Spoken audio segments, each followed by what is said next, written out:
Pour ce mois de novembre, commençons par la Lune. Vous allez en entendre parler. Comme souvent la presse se déchaîne et nous vante la superlune. C'est parce que le 5 novembre, la Lune est toute proche. Enfin, toute proche, à 357 617 kilomètres quand même. Exactement ce que je dis. C'est bien moins que sa distance moyenne habituelle de 384 000 kilomètres. Et le 20 novembre, bien au contraire... Elle sera à 406 659 kilomètres.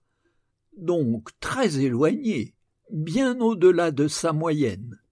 Mais comme ce sera la nouvelle lune, il faudra vraiment de bons yeux pour seulement la deviner. Bon. Vous êtes très savant, mais moi je voudrais bien savoir comment ça se fait, que la lune est parfois plus près et parfois plus loin.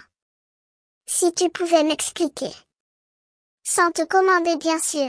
Alors voilà, la lune tourne autour de la Terre. Elle fait sa révolution, c'est-à-dire un tour complet, en 27 jours,3. Mais elle ne tourne pas en décrivant un cercle, mais plutôt une ellipse. Je sais. Une ellipse, c'est un cercle qui a reçu un bon coup sur un côté, alors il est un peu aplati comme cercle. Comme un ballon de rugby. Oui, on peut dire ça si on veut. Donc, avec cette orbite sur une ellipse, la Lune est parfois plus proche de la Terre et parfois plus loin. Alors que sur un ballon de foot, la Lune, elle serait toujours à la même distance.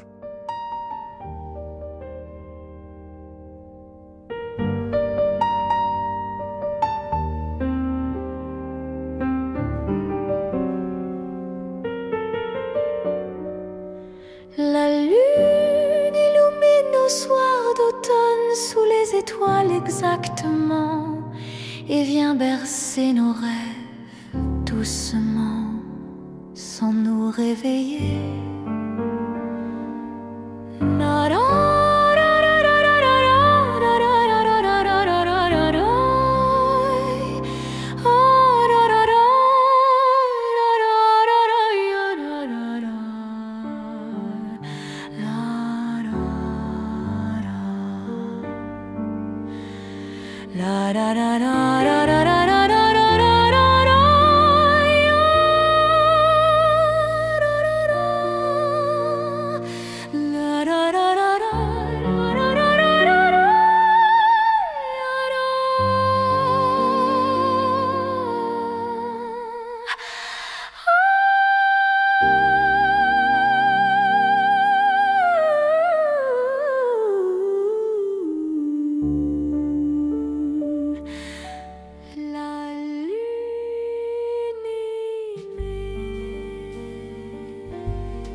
La distance varie assez peu, de l'ordre de 14%, mais c'est suffisant pour voir une petite différence. S'ajoute un autre phénomène qui modifie notre perception. Lorsque la Lune est proche de l'horizon, elle paraît beaucoup plus grosse. C'est du fait de la réfraction de la lumière dans l'atmosphère qui donne cette impression qu'elle est plus grosse. Mais pas du tout. C'est une illusion d'optique. Notre cerveau voit la Lune, mais il la voit dans son contexte, c'est-à-dire dans son environnement. Quand elle est proche de l'horizon, il y a des repères familiers, des arbres, des bâtiments, la ligne d'horizon. Alors le cerveau interprète que la Lune est bien plus loin que tous ces repères, et le cerveau augmente sa taille perçue pour compenser, entre guillemets, cet éloignement. J'y crois pas. Eh ben pourtant c'est comme ça, Dorothée. Autre phénomène, la Lune paraît plus grande sur un ciel coloré lors d'un coucher ou d'un lever de soleil, plus grande que lorsqu'elle est en plein ciel, sur fond noir. Et si tu doutes encore... Oui, ça se pourrait bien. Eh bien, prends des photos avec ton téléphone à différents moments de la nuit et compare. Tu vas trouver de quoi te convaincre. Ce phénomène est très apprécié des comploteurs. toujours prêt à nous faire croire qu'il se passe des choses étranges dans le ciel, alors que ce phénomène est bien connu depuis la nuit des temps.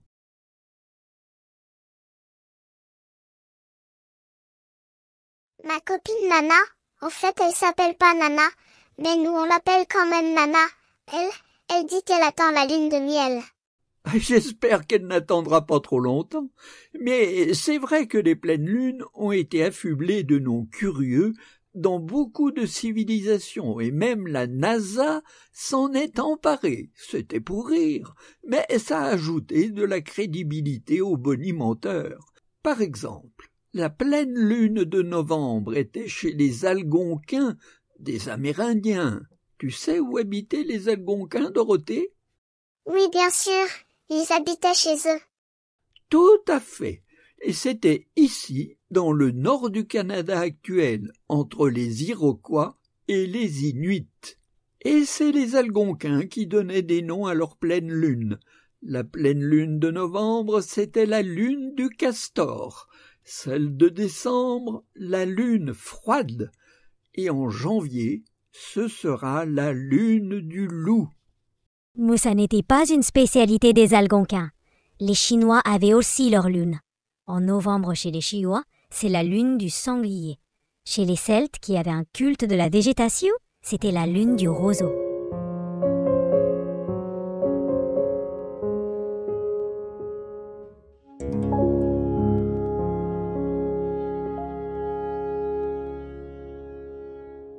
Avec l'automne apparaissent de nouvelles constellations dans le ciel du soir. C'est une bonne période pour partir à leur découverte parce que les soirées ne sont encore pas trop froides et que la nuit commence plus tôt, ce qui évite d'avoir à veiller bien tard.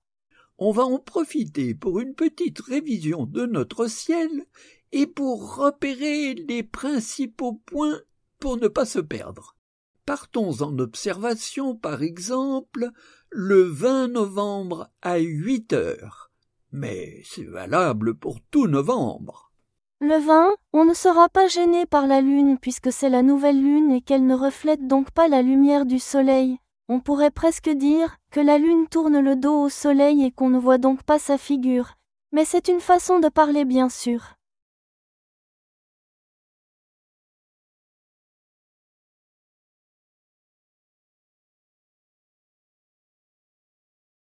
Traçons quelques repères dans le ciel pour nous y retrouver dans les constellations.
La constellation des Poissons tient une place importante dans le ciel d'automne. Mais on peut se demander ce que viennent faire ces poissons dans notre ciel. C'est une histoire comme la mythologie en a le secret. Ces poissons sont en fait Aphrodite et Eros. Ou bien, si l'on veut parler latin, Vénus et Cupidon. Zeus avait puni cruellement Cronos. Et Gaïa, la mère de Cronos, qui n'est autre que Saturne chez les Romains, voulait se venger de lui. Elle mit au monde un monstre nommé Typhon. C'était un monstre très monstrueux comme monstre. Hésiode le décrit ainsi.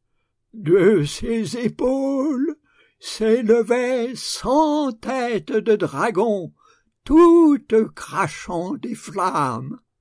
Ses yeux lançaient des éclairs, et sa voix imitait celle des animaux et des hommes.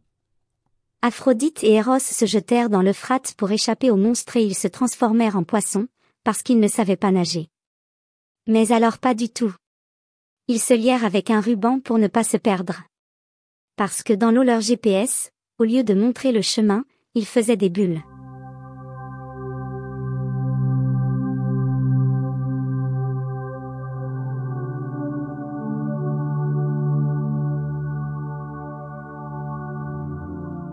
Bon, d'accord. Je commence à comprendre. Mais quand même, quelle histoire! Il l'avait échappé belle, et Athéna, en souvenir de ce sauvetage mémorable, les plaça dans le ciel, telles quelles, transformées en poissons. On reconnaît bien Eros, du moins, pour ceux qui l'ont connu, mais l'Aphrodite un peu moins.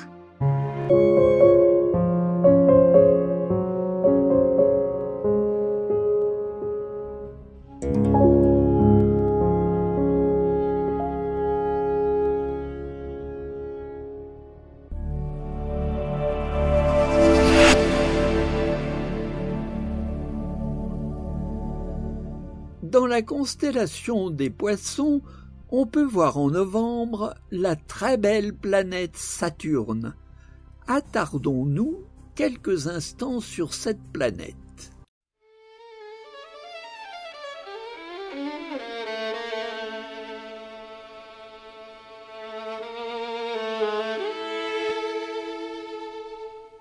Saturne glisse au-dessus des sapins.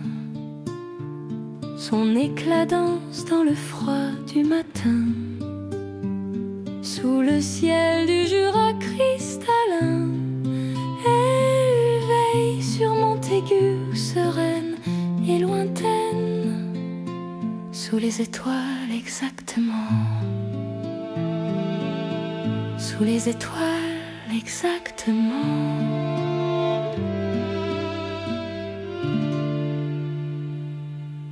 Les brumes dorment qu'au creux des vallons. La nuit s'allume de 1000 frissons. La belle aux anneaux trace son doux sillon. Promesse d'un rêve et d'une chanson.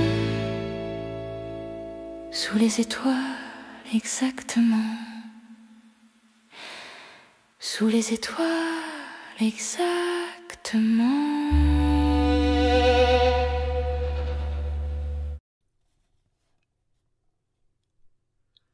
Chloé, que vois-tu sur cette animation?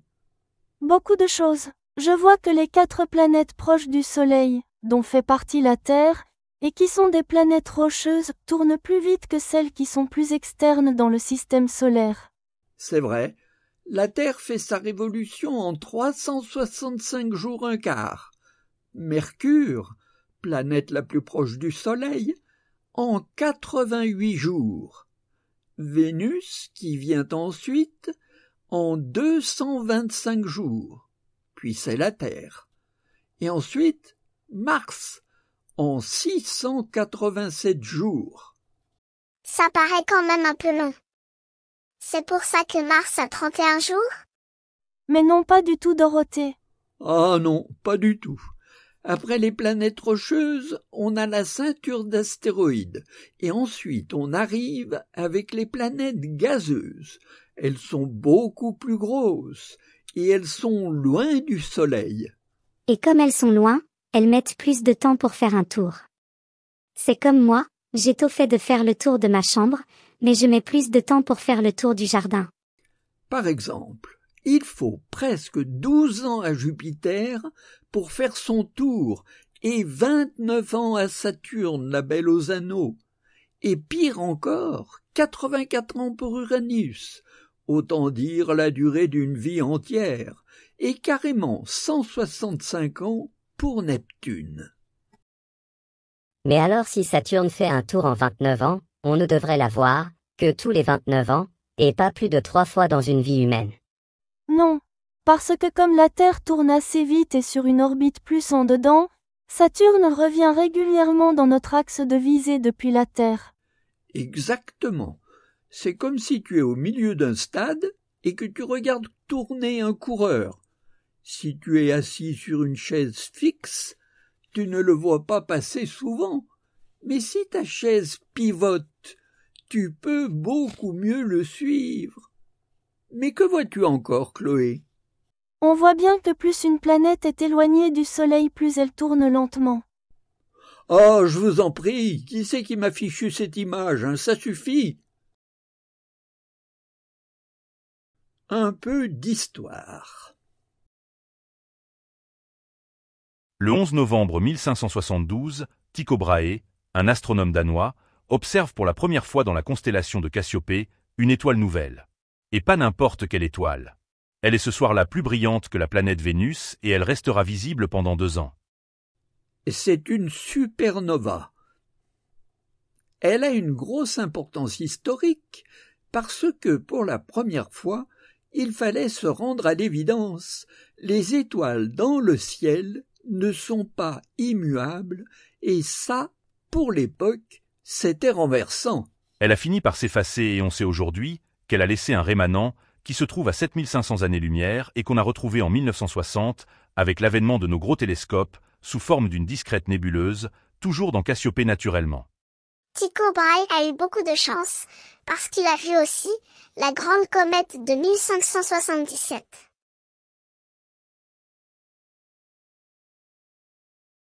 Ce fut une comète extraordinaire, visible en novembre 1577. Un texte de l'époque la décrit ainsi. Une comète terrible et merveilleuse apparut dans le ciel le mardi suivant la Saint-Martin, donc le 12 novembre 1577. À noter qu'à l'époque, terrible n'avait pas le sens d'aujourd'hui, mais signifiait très grand. Cette comète a eu une grosse importance historique, parce que Tycho Brahe, qui l'a étudiée en détail, trop content de vivre ça, a montré qu'elle se déplaçait au-delà de la sphère lunaire. C'était une avancée importante dans la connaissance de la mécanique céleste. Voilà, c'est fini pour aujourd'hui. C'est passé vite. Ma voisine, elle m'avait dit « Je te plains, tu verras, c'est long comme un jour sans pain ». Eh bien, pas du tout. On a tout dit, si ça ne dérange personne, j'envoie le générique, et je vous dis au mois prochain. À la fin du générique, vous aurez les vignettes de tous nos précédents numéros. Il ne faut pas les rater, parce que je suis dans chaque numéro. Bonne lecture!